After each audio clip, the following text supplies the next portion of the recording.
В эфире итоговая программа новостей. Расскажем о главных событиях минувшего понедельника. С вами Василий Радченко и коротко о темах выпуска. Еще одного человека вылечили от коронавируса в Якутии. Сегодня бывший пациент отправился домой. Онлайн-парты в регионе сегодня приняли учеников. Как прошел первый день дистанционного обучения? Изменения коснулись и столичного транспорта с сегодняшнего дня. Маршрутные автобусы возобновили работу днем по ограниченному графику.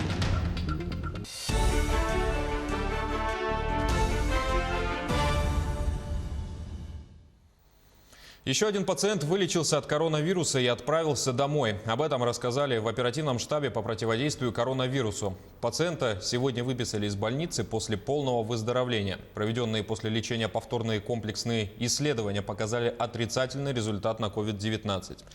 Таким образом, в настоящий момент в Якутии полностью излечилось от коронавируса 7 человек.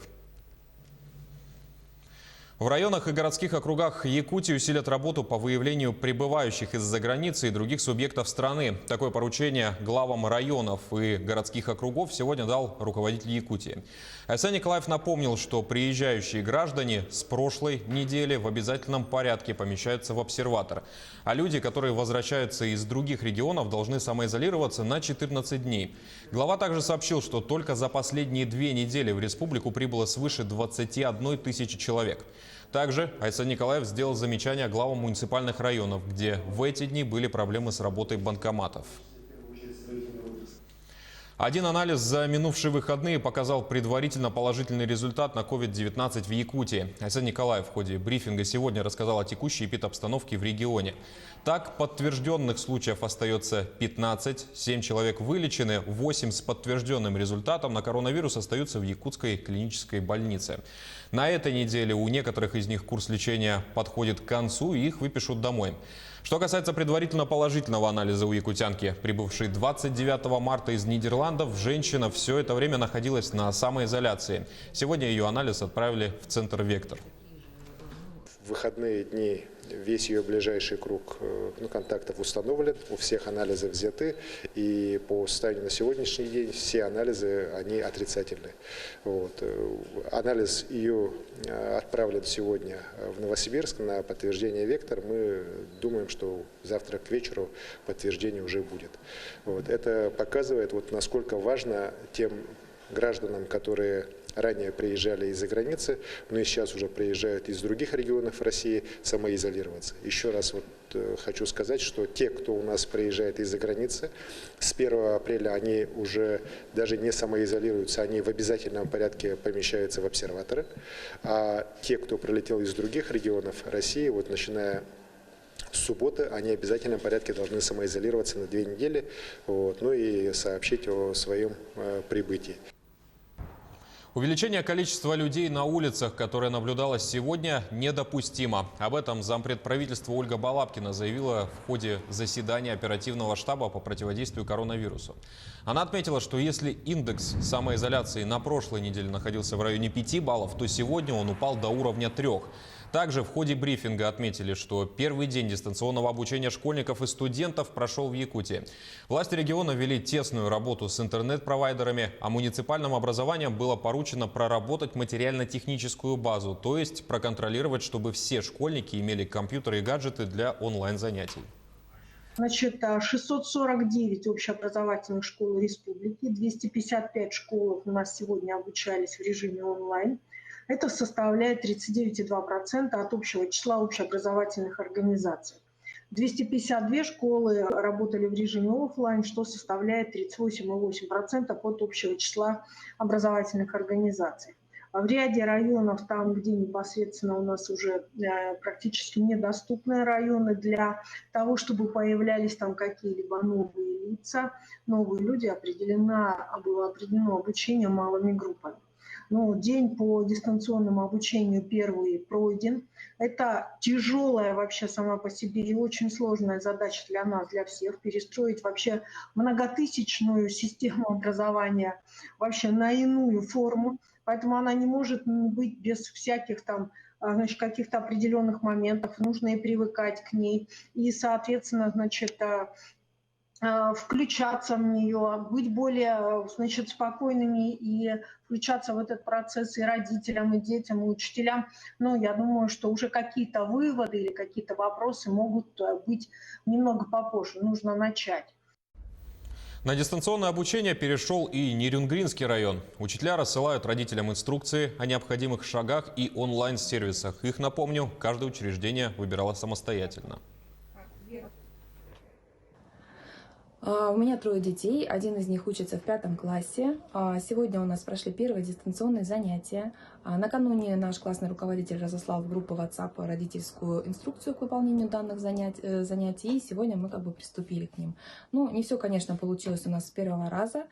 Трудности возникли у нас при переходе с основного сайта, вот сетевой город Нерюнгри, отсылал нас на другие сайты, в частности, там Учи.ру, Яндекс.Класс и так далее. Там приходилось регистрироваться. Конечно, ребенку в 5 классе тяжело пройти самостоятельно данную регистрацию, поэтому получилось только все с помощью родителей.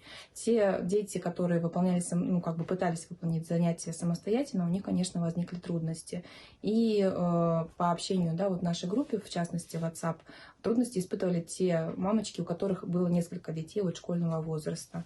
Думаем, очень надеемся, что в ближайшее время у нас наладится вот эта работа, и ребенок уже сможет более самостоятельно подходить к выполнению домашнего задания и выполнению классной работы непосредственно.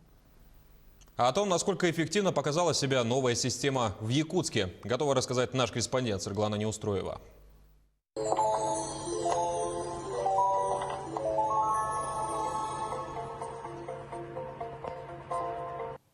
Так, сейчас у меня такой вопрос. Эрсан, включи, пожалуйста, микрофон. 1, 2, 3, 4. 1, 2, 3, 4. Эти кадры – современные реалии учебы и работы во время пандемии. Теперь сидеть за телефоном или планшетом во время урока стало приоритетной задачей. Первый рабочий день у нас прошел достаточно насыщенно, самое главное – организованно, потому что мы очень за долгое время уже начали готовиться к такой методике обучения, дистанционному обучению. Дети легко осваивают такую методику воспитания и обучения, потому что они легко ориентируются в интернет-ресурсах. Извечная тема отцов и детей снова на повестке дня. Успевать за новыми технологиями старшему поколению намного труднее, чем школьникам и студентам. И все же современные проблемы требуют современных решений. Трудности вначале, конечно, по непривычке были, но в конце, через 5 буквально минут мы уже сообразили все это. Ребята все это лучше знают, чем мы, взрослые, и очень даже на высоком уровне прошел урок. Вот уж кто точно рад освобождению от занятий в школе, так это сами дети. Еще бы, кто в детстве не мечтал прогулять парочку уроков. Только вот радость омрачает отсутствие рядом школьных товарищей. Сегодня наш класс перешел на дистанционное обучение. Для нас это новый формат. Пока проблем никаких нет. Со звуком и с видео все хорошо. Мне нравится так учиться, но бывает скучаю по одноклассникам и друзьям. Тем временем справиться с нахлынувшим потоком пользователей смогли немногие платформы. Так, только за первую половину учебного дня на телефон горячей линии поступило порядка 30 звонков с жалобами на работу сайтов. Особых нареканий нет. Есть частичное отключение электричества, но в целом дистанционный формат пошел, а в тех школах, список, который Минобр утвердил, идет в малых отдаленных населениях идет очное обучение, поэтому можно сказать, что дистанционный формат начался довольно успешно. Однако не каждая семья располагает необходимой технической базой или, по крайней мере, не располагала. В связи с этим администрация Якутска закупила 525 электронных планшетов и сим-карт для детей из малообеспеченных семей. Уже сейчас необходимые для учебы устройства распределяют по школам. Управление образования на 6,4 миллиона закупило 525 планшетов 10 дюймов и симки к ним с безлимитным интернетом и 600 минут пакетов на сторонние операторы. К сожалению, с наступлением пандемии многие сферы нашей деятельности буквально застопорились. Однако эта ситуация показала, насколько находчивым и, что самое важное, неунываемыми мы должны быть. Главное не забывать об этом и беречь друг друга. Сарглана Неустроева, Джулус Иннокентьев, Якутск. Дети из малоимущих семей будут получать продуктовые наборы. Министерство образования и науки Якутии приняло решение и рекомендовало всем муниципальным районам и городским округам во время режима повышенной готовности, а также самоизоляции организовать выдачу сухих пайков обучающимся из малоимущих семей. В перечень вошли самые необходимые продукты – это крупы, макаронные изделия, мука высшего сорта, говядина тушеная, печенье, молоко, сахар, шоколад, соки, свежие овощи и фрукты. Исходя из этого перечня, школы самостоятельно будут определять содержание продуктового набора на основании санитарно-эпидемиологических требований. Наборы родители учащихся будут получать один раз в неделю или один раз в 2 недели, в зависимости от условий конкретной школы.